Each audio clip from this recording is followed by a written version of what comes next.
अपने डर को काबू कैसे करना है ये कोई बेयर ग्रिल्स से सीखे। बेयर ग्रिल्स वो रियल लाइफ हीरो है जिसने हम सब बचपन में ऐसे ऐसे कारनामे करते हुए देखा है जो हमारे रोंगटे खड़े कर देते हैं। जो करने का हम कभी सपने में भी नहीं सोच सकते वो ये बंदा सच में करके दिखा देता था अपने स्ट्रॉन्ग माइंडसेट के बदौलत। लेकिन क्या आपको पता है बेयर ग्रिल्स हमेशा से ऐसे नहीं थे।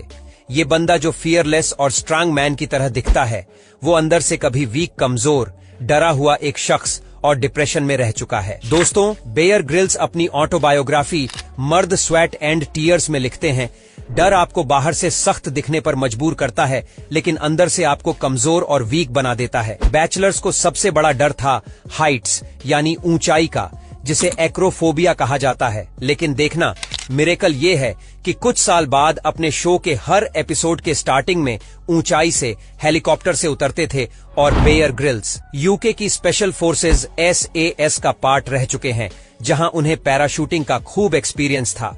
वो कई बार प्लेन से छलांग लगा चुके हैं। 21 साल के बेयर ग्रिल्स ने 96 में जाम्बिया के एक मिशन के दौरान 16,000 फीट की ऊंचाई से छलांग लगाई थी, लेकिन इस बार उनका पैराशूट नहीं खुला। जैसे ही वो आसमान में कूदे, सही टाइम देखकर उन्होंने पैराशूट को खोल दिया था, लेकिन फिर भी वो तेजी से नीचे गिरते जा रहे थे।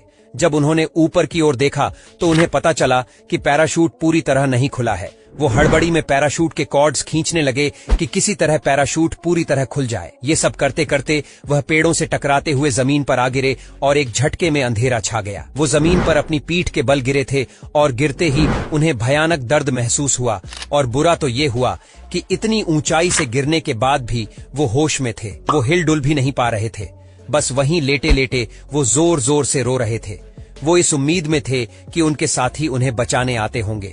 दर्द इतना ज्यादा खतरनाक था कि उन्हें सहन नहीं हो रहा था। वो कहते हैं कि इस दर्द को झेलने से अच्छा तो मौत थी, लेकिन मौत भी नहीं मिल रही थी। वो कई देर तक वहीं दर्द में गिड़गिड़ाते रहे। जैसे ही उनके साथी उन्हें फौरन अफ्रीका के एक हॉस्पिटल में लेकर गए, उन्हें याद है कि डॉक्टर ने उनकी पीठ में इंजेक्शन लगाया और धीरे धीरे उनका दर्द कम होने लगा। वो सोचने लगे कि वो ठीक हो रहे हैं। वो उठने की कोशिश करने लगे। तभी डॉक्टर ने उनसे आकर कहा कि वो अब चल नहीं सकते। ये सुनकर यंग 21 साल के बेयर ग्रिल्स की जैसे दुनिया ही खत्म हो गई। जब उन्होंने एक्सरे देखा तो उन्हें साफ साफ दिख रहा था कि उनकी रीढ़ की 3 हड्डियां TH, T10 और T12 टूट चुकी थी।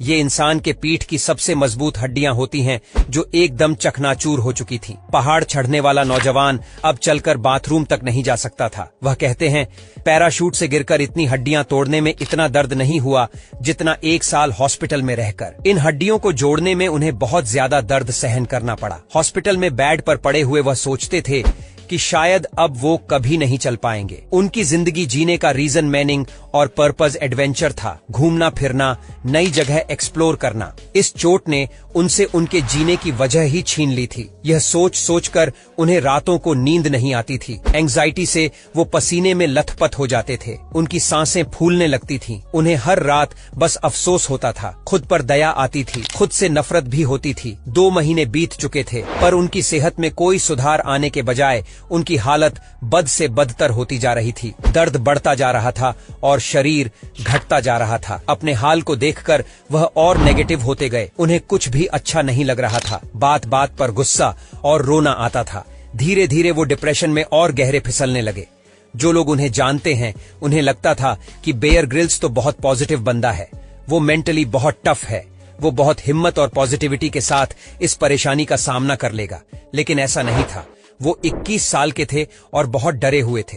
उन्हें समझ नहीं आ रहा था कि आगे की जिंदगी कैसे बीतेगी, वो क्या करेंगे। उनके सारे सपने खुद खत्म होते हुए उन्हें दिखाई दे रहे थे। आधी रात को अपने बेड पर लेटे लेटे उनकी नजर दूर रखे एक फोटो फ्रेम पर पड़ी।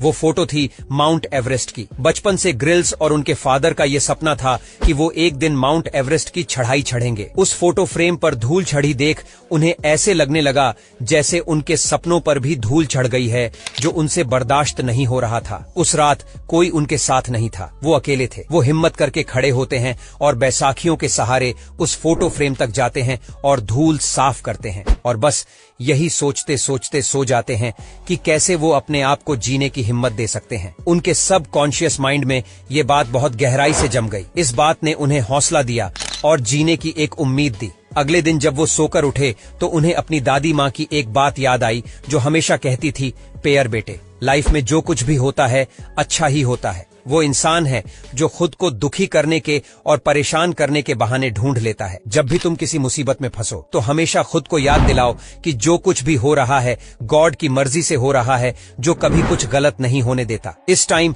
उन्होंने इस बात की गहराई को समझा और इस सच को फील करा कि वो चाहते तो इस एक्सीडेंट में, इस इंजरी और चोट से मर भी सकते थे, लेकिन क्योंकि वो जिंदा है इसका मतलब गॉड ने उनके लिए कुछ बेहतर प्लान करके रखा। इसके बाद उन्हें इस बात की चिंता खत्म हो गई कि उनकी लाइफ में आगे क्या होगा, क्या वो चल पाएंगे या नहीं, वापस स्पेशल फोर्स में काम कर पाएंगे। उन्हें अब इन सब की फिक्र और चिंता ने सताना बंद कर दिया। जब उनकी ओवर थिंकिंग कम हुई तो मन को शांति मिली, फिर उनका स्ट्रेस और नेगेटिविटी भी कम होने लगी। अपनी बॉडी से पहले उन्होंने अपने माइंड को रिपेयर करना शुरू कर दिया। माइंड स्ट्रॉन्ग हुआ तो बॉडी भी अपने आप हील होने लगी। उनके जख्म भरने लगे, हड्डियों के जुड़ने की स्पीड तेज हो गई। उन्हें अपने सबसे करीबी दोस्त एड एमएस की एक बात याद आई, जिन्होंने एक बार बैजल से कहा था, अक्सर भगवान को बुरा भला बोलते हैं, भगवान के हाथ में जन्म, मृत्यु और फिर पुनर्जीवन होता है और इस इंजरी से तुम्हारा पुनर्जन्म हुआ है। अब मैं ऐसा हूँ जैसा एक नया बच्चा होता है, किसी चीज की कोई चिंता नहीं, न अपने पास्ट की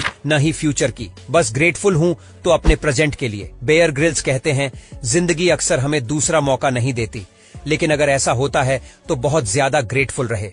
वह ग्रेटफुल थे अपनी लाइफ के लिए, अपनी टूटी हुई कमर के लिए, अपने सपनों के लिए। उन्होंने जाकर उस माउंट एवरेस्ट की पिक्चर को हाथ में लिया और जोर से बोले, जैसे ही मैं ठीक हो जाऊंगा मैं माउंट एवरेस्ट की चोटी को छू के आऊंगा। उन्हें इस डिप्रेशन से किसी एक चीज ने सबसे ज्यादा मदद की तो वह था उनका लक्ष्य, उनका एम और गोल। उनके पास अब तक जीने का कोई रीजन नहीं था, लेकिन उस हालत में जब वह चल नहीं पाते उन्होंने खुद से यह वादा कर दिया कि वह माउंट एवरेस्ट चढ़ेंगे। जब वह अपने आसपास के लोगों से कहते कि वह ठीक होकर माउंट एवरेस्ट करना चाहते हैं तो लोग उनकी बातों को इग्नोर कर देते थे, लेकिन उनका गोल एकदम क्लियर था। अब उन्हें जल्दी से जल्दी ठीक होना था।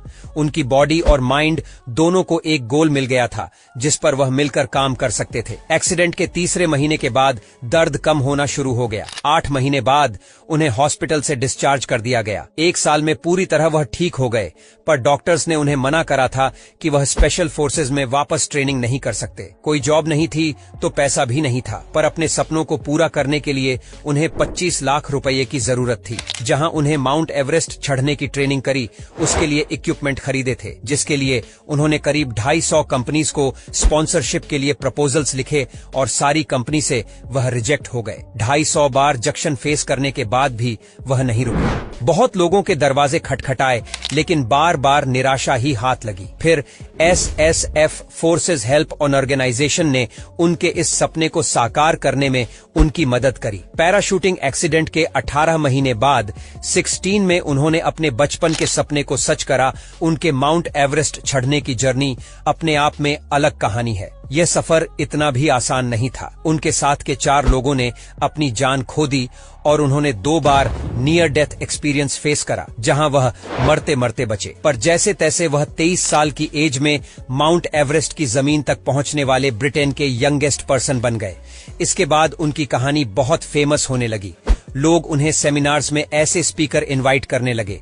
उनके ऊपर कई डॉक्यूमेंट्री बनी और फाइनली डिस्कवरी से उन्हें वह अपॉर्चुनिटी मिली जिसने उन्हें एक वर्ल्ड वाइड फेम दिया, जिसके बाद सब उन्हें मैन वर्सेस वाइल्ड से जानने लगे और शायद आप भी उन्हीं में से एक हो। तो अगर आपको यह वीडियो अच्छी लगी तो वीडियो को लाइक और सब्सक्राइब बटन पर क्लिक करके इस चैनल को ग्रो करने में सपोर्ट करो और बेल नोटिफिकेशन ऑन कर लीजिए ताकि आप आने वाली वीडियोस मिस न कर पाओ। Thank you for watching.